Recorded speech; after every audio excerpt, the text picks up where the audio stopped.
நல்லதே நடக்கும்.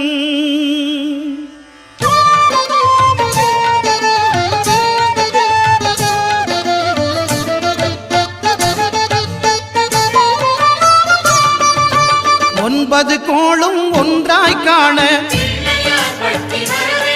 அங்கு கற்பகம் என்னும் கடவுளின் மெய்யில் 9 கோளும் ஒன்றாய் காண அங்கு கற்பகம் என்னும் கடவுளின் மெய்யில்